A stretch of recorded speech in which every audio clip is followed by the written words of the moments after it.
Hi Vincent. A quick reflection on Coventry. It felt a big win. The clean sheet was important too. Yeah, it was, but you'll never hear me say it's not a big win. So good for us. I think we're looking forward now to the next game. We did what we have to do against Coventry. It's another home game, something we're always looking forward to. Burnley unbeaten in 11 games in all competitions now. Don't say that. That's a good win. That's a good run, isn't it? And you'll be pleased with the progress, perhaps. Yeah, I mean, look, we don't want to. I think the reason we're unbeaten for a long time is because we always want to win the game, and it doesn't always work. But if you're close, then you're still not losing. But for us now, it's just about getting as many points on the board as we can, and yeah, we're really looking forward to this game on Saturday. After being pegged back in the games against West Brom, Cardiff and Stoke, it was important that you saw the game out at Coventry. Yeah, but it's like with everything. If you stay calm, you keep your head down, you work hard, eventually you always progress. And I think we did that. I don't think we panicked, and in the end, we've probably always been, and that's important for me, we've always been the team who deserved more. And if that's a trend, that's not a bad trend, because eventually it turns. But you just got to stay that better team. It's really important. Aaron missed the game at Coventry. What's the news on him? No, it seems like it's good. I think we're happy to have Westy back in training. We won't rush him. There's a lot of time still before he's really ready and available for the first team. But so far, I think we're happy with the status of the team, and we got competition and healthy, hungry players. It was Bailey's first start for Burnley for over a year. You wouldn't have known that.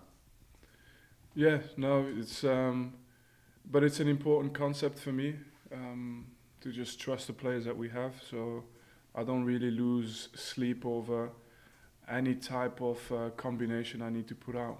I trust the players that we have. I see it in training, that I see enough in training to know that they deserve it. And I look at habits. I look at how they behave day in, day out, every single time around the training ground, around the team. And if they do the work right, I know we've got the right talent. So then, when the chance is there, they're gonna perform.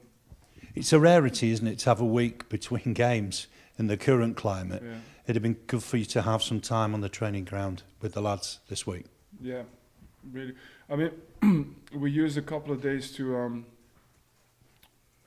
recharge the batteries, I'd say, and especially preparing the next run of the next period of games now, who's going to be full on.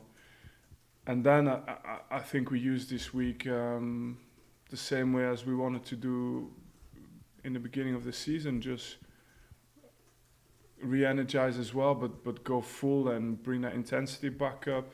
Try and work on things we've been wanting to improve for a bit. Certain things you do in a meeting, but other things you can only do on the pitch. So we've made use of this week how we wanted to do it. Yeah. Swansea City come here on the back of 4 successive league wins. They're going well. Have they impressed you? Yeah, because I mean, first of all, you can see how quickly a run of games can actually change things, right? So. Think 4 games ago and look back at the table then, and I think it gives you momentum, and like everything that we're looking to try and keep that momentum going. For us, it's about rebuilding our momentum again, and it's a team obviously that brings a different challenge, I would say, than other teams in this league, and I really look forward to this game. You've just touched on that. They'll be high up in the possession stats, like Burnley. It should be a good game for the Turf Moor crowd. I think any game's a good game for our crowd. We really try and make the best out of every game we play at home. But I think it's an interesting one from many perspectives, because I think what they do is quite clear, and and it's also embedded into the club, into what they've been doing for many years. So, but you know, we want to go over it, and we want to, you know, we really want to have an impact in this game. So that's why I'm saying I'm looking forward to it, because it poses so many challenges, and it's probably a little bit more difficult to predict. I always speak about the storyline of the game. I think that one is more difficult to predict, the storyline of the game, and that makes it, you know, maybe more interesting as well. Vincent, thank you. Good luck. Thank you. Afternoon, Vinny. Speaking about Swansea, then obviously they like to play with the ball. You like to play with the ball. Does coming up against a team who perhaps play in a different style to what you've faced so far, does that change how you approach things, how you do things, or is it a case of just trying to implement your game on them, as it were? Yeah, I mean it's new for this team, for our team to come against this challenge, but of course I've been managing abroad as well, so you do have a few more teams who are trying to do that kind of football, but in general I think all these kind of games, it's just nice to be able to go to be facing different problems. I think we want to be, we don't want to be compromising whether we play Swansea or whether we play Millwall. You know, we have the same ambition, and it's to win the game, and it's to just be, you know, as dominant as we can be. But obviously different styles just bring different kind of problems that you have to solve, and because it's the first time our team is going to face that type of challenge, I'm really looking forward again as another test to see, well, are we there yet? You know, are we there yet? You know, you've seen us against the long balls, second balls, channel balls, long throws, corners. You know, you've seen us against this, so we can kind of gauge whether we're ahead or behind schedule and whether we're progressing or not. We faced the transition teams like your Watfords and so on, and you know, so we've been there, but this is the very first time we're going to face a team with this kind of possession-based football, and we'll see after the game. But it doesn't change. The flow can change of the game, but how we approach the game is we want to go and we want to win the game. I know you mentioned Arrow then. Was the sort of gist of that he's available for selection this weekend if selected? Or yeah, but I would say when a player is returning from an injury, is always to wait the last training session. So after tomorrow, it'll be hopefully a green flag and he'll be available, but always wait the last training session. Just on Scott Twine, I promise this is the last time I'll ask about it before he's... But Scott is the easiest one to answer, because I said I will stop actually even guessing, you know, so we'll roll with it. He'll be there when he's there. I think a lot of supporters are sort of desperate to see him and want to see him in action, probably because of what he did last season and because of the potential that he can do similar in this team. Obviously he had from what I understand, he's had an injury. He sort of was on the road to recovery, had a little setback, and now he's injured again. Is it just a case of being cautious and not rushing him back before he's ready? Yeah, and I just hope, and I think with the player he is, the professional he is, the moment he'll be back for a while. And I think with Scott, I think we brought a player in who's still making a step from League One to Championship. Let's not forget about that. And he's a player that is there with us for the long term. It's unfortunate what's happened now, but you know, we're not going to act desperately. We're going to try and help him and get him to the level he needs to be at before rolling him back out. Yeah, because it must be tough for him as well, because I'm sure he's desperate to make an impression at a new club, and he hasn't been able to do that through no fault of his own. Yeah, and I think as well the way his football brain ticks, I think he probably sees gaps and things places where he could have been and have an impact, and he sees himself within this team, but he has to be patient in terms of his learning. It's a good learning as well. You know, it's not a big injury like a cruciate ligament or you break your ankle or something. It's not going to be something you carry for the rest of your career. It's a learning phase as well, because you're going to have to deal with these moments in your career.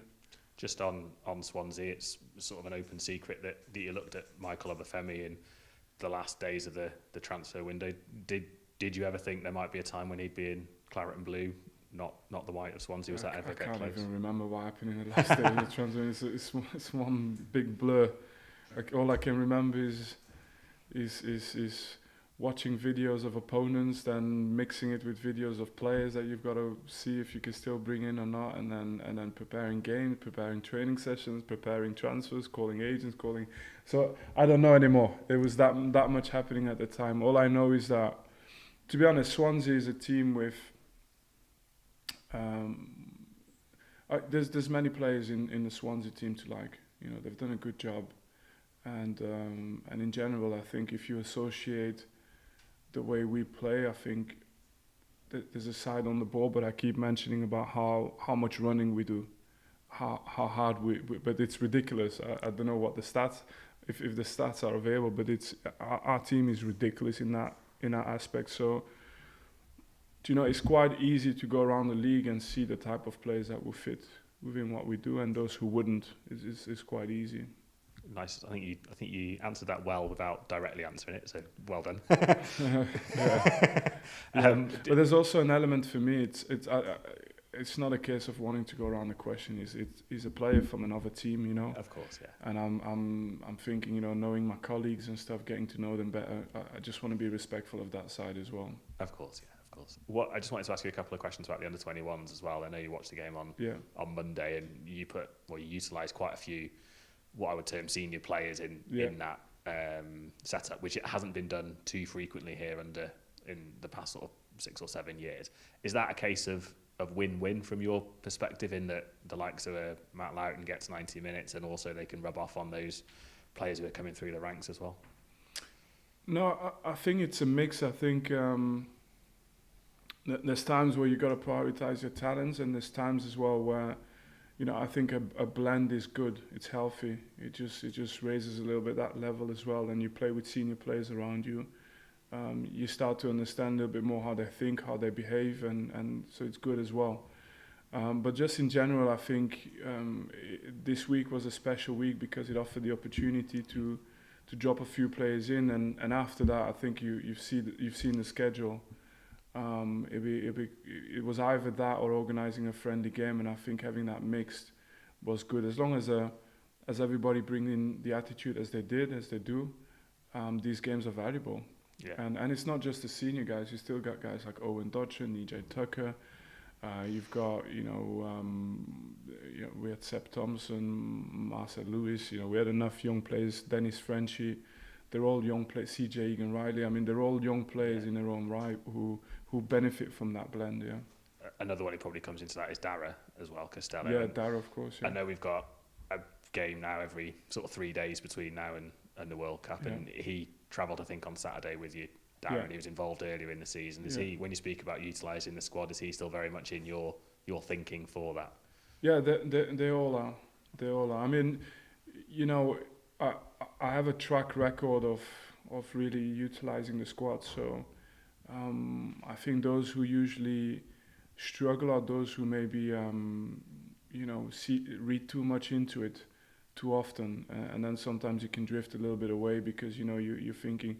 I think everybody, the mentality I'm trying to install is that which I think should be the one of a top club, which is, you know, and a top club because we are in the championship, is to handle competition by working hard and every time harder.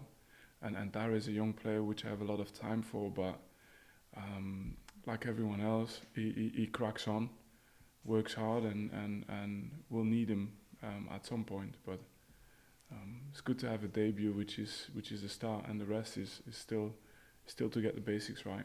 Last one from me. I think there's 8 games, I think, now between now and that break. We've spoken a lot about how crucial a period of this is, and it's fixtures against sides in the top sort of 8 or 10 as well. Yeah.